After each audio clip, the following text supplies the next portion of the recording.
From wherever you're watching us, hello and welcome to your favorite program on Ministry A Moment with the servant of God. My name is Ibrahim Adulu. As usual on this program, I bring on board the different ministers of the gospel serving in the different capacities. For quite some time, I've been targeting one of the servants of God, and I want to thank God because today, finally, I have him here in studio. He preaches on ITV every Saturday at 8 p.m. and every Tuesday at 7:30 in the night. And tonight I'm having him here on studio. Karibu sana Bwana Yesu Kristo atukuzwe. Amen. Thank you. Let me give him an opportunity to introduce himself, and from there we shall be moving on. Karibu sana. Okay, I'm Bishop Wandera Johnston. I minister in a church called Dominion of Christ International Church, situated in Kakamega. I'm the bishop, and under me I have some other pastors. I want also to say that I'm married to one wife, and I'm blessed with 5 children, 2 girls and 3 boys, and I'm also blessed by 2 grandsons. So you're a grandpa. Yeah, I am. I'm old enough. Yes. So pleasure to have you here today. I want us to discuss several matters concerning your ministry work as a servant of God, because you're a bishop. First of all, when did you receive Christ into your life? Well, I want to give a background before I come to when I received Christ. From my birthright, we were a family of very many religions. My mother was a Muslim. Yes. My father used not to go to church. My grandmother was a Catholic, and my grandfather was an Anglican. So you can see that blend of religion in the family. Right. But I started at my young age. I started going to Muslim church, mosque, and I even went to the madrasa. And while there, the imams recommended me to go to Mecca so that I can be trained as an imam. But when my father heard that, he was becoming mad. He packed us, all me and my brother. He packed us in a bus, brought us in the village, because we used to stay in Uganda. He brought us in the village to stay with our grandmother, and made sure that we get separated with our mother, so that we don't talk about issues of Islamic in his family. And when I came to stay with my grandmother, I decided now to be going with my grandfather to church. Yes. That is Anglican, and is where I started growing up. So in going to church now and then, I became a mature person, and I was employed in the Ministry of Health, where I work up to now. And I also decided now to be going to the Anglican Church in Kakamega. And I used not to go there because I'm saved. I used to go there because it is a Sunday. Yes. And what used to take me there very much was to go to pray for my favorite team, Ingwe. That time was Ingwe. Yes. And I could only go there during that time and command people that you pray for my team to win. And coming to now salvation. Yes. Is in 1980, 81. Yes. One day I was seated in the office, and then I just heard voices of people singing in my head, and they were singing loud, making a lot of noise. And I started asking myself, what is this? I ran out of the office, went to Muriro Garden, and decided to sit there thinking that I'll get the peace. But the noise continued. There was a song called Ingia Ingia Uwe Mmoja wa Kondoo. It was singing, and it was like the whole world was singing in my brain. Yes. So while seated in Muriro Garden, I thought I better run and buy a novel, because one time one of my teachers in secondary told me that when you find that you are bored, you are tired, just read a novel. So I went to the bookshop to buy a novel, and I wanted to buy No Longer Things Fall Apart, and No Longer Tease. So I kept on telling the shopkeeper, give me a book called No Longer a Tease. But when he brought the book, I refused. I said, this is not the book. This is not the book. I want a book called No Longer a Tease. While he was still trying to explain to me. I jumped through the counter. I picked the book. I thought it was no longer at ease. So I picked it and rushed out. And actually, you are no longer at ease at that time. Yeah, actually, I was no longer at ease. The noise was too much in my head. Yes. So I picked the book and ran out. I don't remember even if I paid. Yes. Because I just ran out. And when I went back to Muro Garden, the book dropped down. And when the book dropped down, I opened it. It opened itself. Then I saw a place where it was marked with red, and the writings looked like they were red. It was saying, usiku umeendelea sana na mchana umekaribia. That is in Roman. Yes. Tuyafue matendo yetu ya giza. So I closed that book immediately because I thought that I realized this is not no longer at ease. Yeah. And I started crying. I started crying tears. And you know, I'm an officer in the Ministry of Health. In the Ministry of Health. Yes. People know me, and they were wondering, why is this man crying?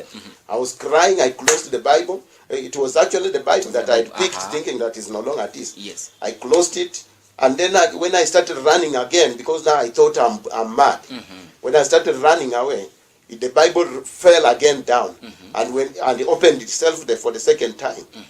And then now, the second time when I picked it, I found again the same verse. Usiku umeendelea sana, mchana umekaribia. Na tuyafue matendo yetu ya giza. So I sat down and started wondering. And then I picked myself, I went. We have a street called Kenyatta Avenue where the current Kenya Commercial Bank is. Yes. I rushed there and I started saying, now you see I'm mad. I started talking to myself, you see I'm mad. And I wouldn't like to see my mother knowing that I'm mad. Yes. Let me just go and stand there, wait for a vehicle to come and knock me. So I wanted to go and plant myself in a vehicle. I stood there. Let me tell you, my brother, I stood at that busy street for 1 hour and there were no vehicles coming. There were no vehicles passing. I stood there for 1 hour. Yes. Then I decided to pick my no longer at ease, which is actually the Bible. I went to the house. Yes. And when I went to the house, I started praying. I started crying. And in Makio, I had not known how to pray. I started crying. I started praying. My wife came and got me crying. I was sweating the whole body. And I was telling God, forgive me. I've wronged your people. I've done bad things to your people. And actually, initially, I hated the people who used to say they are saved. They are saved. Yeah, I didn't like them because I was saying nobody can get saved on earth. People only get saved when they are in heaven. So you've met with Christ. After that, you went into ministry. How did you receive your calling to ministry? And first of all, you have a calling to ministry. I didn't go to ministry straight away. I sat down to ponder what happened. Why have I come to this? And all of a sudden I have a Bible. Yes. And so and so. So I started pondering. I went to my vicar. That time the vicar of ACK was Bishop Okech, the current Bishop Okech. I went to him and I was asking him, what is this? And he told me, God is calling you. And I said, no, God does not call people who don't know about the Bible. Yes. So he told me, sit down under servants of God to teach you. But one day, after 5 days, after getting that miracle, after 5 days at night, I heard something telling me, open the Bible. So I opened the Bible, and the verse that I was given was that God was talking to me, was telling me, heaven is my throne, and earth is my footstool. What type of house will you build for me? Yes. So I started asking myself, and this thing came 5 times in my life. That question came 5 times. Every time I went to sleep, it came. Right. So I asked men of God, and they told me God wants you to come and serve him. Yes. And they started teaching me, telling me this is your calling now. And then I started going to church and started sitting with men of God. Yes. Yeah. So what is the period of time between which you got saved and the time into which you started being a servant of God? I took about 5 years. 5 years. Yeah, from the time I saw all those signs. Yes. I sat down under various people, and then after 5 years, I had something telling me, start a church. Start a church. Yeah. Many people, when they start a church, some of them have attended the Bible schools and some have not. According to you, is there any importance of a man of God attending a Bible school prior to starting a ministry, or there is no relevance in attending one? There are three issues here that you should look at when you are talking about Bible school. You know, there is three type of calling. Yes. There is that calling that God mandates you to come and serve Him. Yes. And this is because He feels there is a vacuum, there is a special need. So that one, you don't need to go to Bible school because it's God talking to you direct and giving you a job. And then there is another one where you have been under somebody and he has been monitoring you in the ministry, and he feels now you need to come and assist him. You need to go to Bible school so that you get a mentorship a process. You undergo a mentorship. Bible school is important for those people whom we recommend to serve. Yes. Yeah, whom people we recommend to serve, they need to go to Bible school so that they are mentored. And then the third part that I say also needs Bible school is where somebody wakes up and feels, I feel, you could see, it is a desire. Serving God is a desire. So it is one who feels, I desire to be a servant of God. And when he is desiring, he needs also to go to Bible school. Yes. There is this another issue. Lately, probably, I can say 50, 70, 80, 90, even 100% of the men of God, they seemingly want to go to the USA and other Western countries. This thing is getting, out of hand. What is there in the USA that each and every man of God wants to go to the USA or any other country, the western part of the world? I thank God I have not gone to the USA, and I wouldn't like to go because people are going. But if God commands me to go, I'll go. But what I want to tell people, my fellow viewers, is that you must learn that God calls you with a purpose for a specific place. The specific place where God called me is not even my home place where I was born. I was born in Busia. It's not even Busia. God called me to serve in Kakamega. And let us put our synergies and energies and all we have to serve where God has sent us to. Because when Jonah was going to Nineveh, God did not tell him to go to other places. He told him to go to a specific place. And going to USA is just the desire of man. I can say blood and flesh, to look great, to have a name, to go and look for money. But it is not money that is taking people to heaven. To get yourself a mzungu. Yes, and to get yourself a mzungu. I see my friends all the time. They are busy Googling. They are going to the internet from morning up to Sakumi. They are busy looking for mzungu. But look at some of the wazungus. One time a friend of mine brought a mzungu who was preaching to us. He was teaching to us something very good. Message, a very good message about salvation and serving God. But immediately after that, he goes out and lights a cigar and starts smoking. And then I was asking, what testimony is this? So you see, there are people outside there who don't know about salvation. They want to come to Kenya and do things. So you get a mzungu whom you don't know the background, you don't have a testimony, but because he has money, he can support you, you bring him into the ministry. I don't think that is fair. As Bishop Wandera, how can you rate yourself, or rather how can you categorize yourself in the fivefold ministry? Are you a pastor? Are you an evangelist? Are you a prophet? Are you a teacher of the word? Where do you fall? Are you an apostle? All people I meet, they ask me that question. But for calling, I'm an evangelist by call. I'm an evangelist by call. I'm a pastor by the grace of God. I serve in the ministry of the prophet, but I'm not a prophet. When I say I serve in the ministry of the prophet, it doesn't mean that I have that grace. It just comes when God wants it. When God wants it and it goes. But I'm also a teacher by grace. So I'm a pastor by grace, a teacher by grace, but I'm an evangelist by call. How did you know that you're an evangelist and not a pastor? No, I knew because all the time I've desired people to come to the kingdom. I've decided, my desire, my heart is to have people come to the kingdom, and then once they are in the kingdom, I want them to become servants.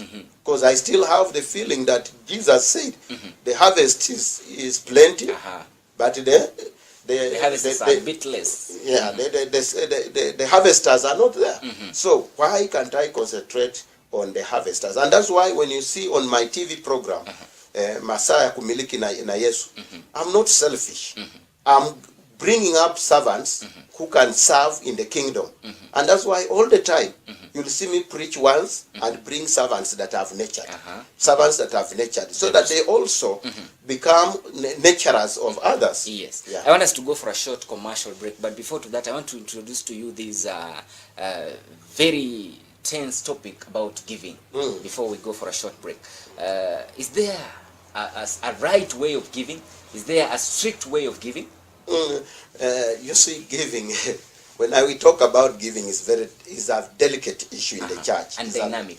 a very delicate and dynamic issue in the church. Yes. Because we have manipulated our members until our members are confused. They don't know whether they are bribing God, they don't know whether they are giving to God, and they don't know whether they are pleasing the preacher or the pastor. But what I want to say is that you must know why you are giving. You must know why you are giving. Number two, you must know where to give. Number three, you must know the commands of God on giving. What are you supposed to give? You are supposed to give, first of all, you are supposed to give to your local church, not to any preacher, not to anybody. In fact, when you go to your shamba, do you plant in a neighbor's shamba so as to have it to harvest? No. You plant in your shamba. Yeah. So you must plant, you must give in your local church. Then number two, you must give because God has commanded you. You must know why God wants you to give. But don't turn and give because you are building your faith. Faith is never built because of giving. Because what I'm seeing nowadays is people saying, panda mbegu no barikiwe. Panda mbegu no funguliwe. But it is not kufunguliwa na kubarikiwa is not pandering mbegu.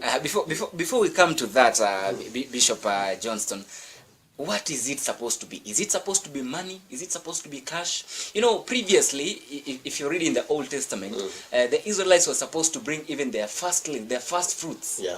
Probably their first harvest. But many of the servants of God at the moment, they want the giving to be in terms of cash. That is what they have now. There are very few pastors who can accept sukuma wiki. That's what they give. I like the Catholic way of doing things. Although the Catholics, people blame the Catholics. Yes. But I like the Catholic way of doing things. I have gone to twice where they have a service. Yes. And you see when they come with the bananas, they come with the oranges, they come with the mangoes, they come with the cassava, they come with the raw maize, they come with everything. The giving is supposed to be the substance that you think is a blessing to God. And not necessarily money. Not necessarily money. Hold it right there. We want to go for a short commercial break and then we shall be back. Remember, I'm hosting Bishop Johnson Wandera of Dominion of Christ International Church in Kakamega. We shall be right back. My name is Ibrahim Adolo.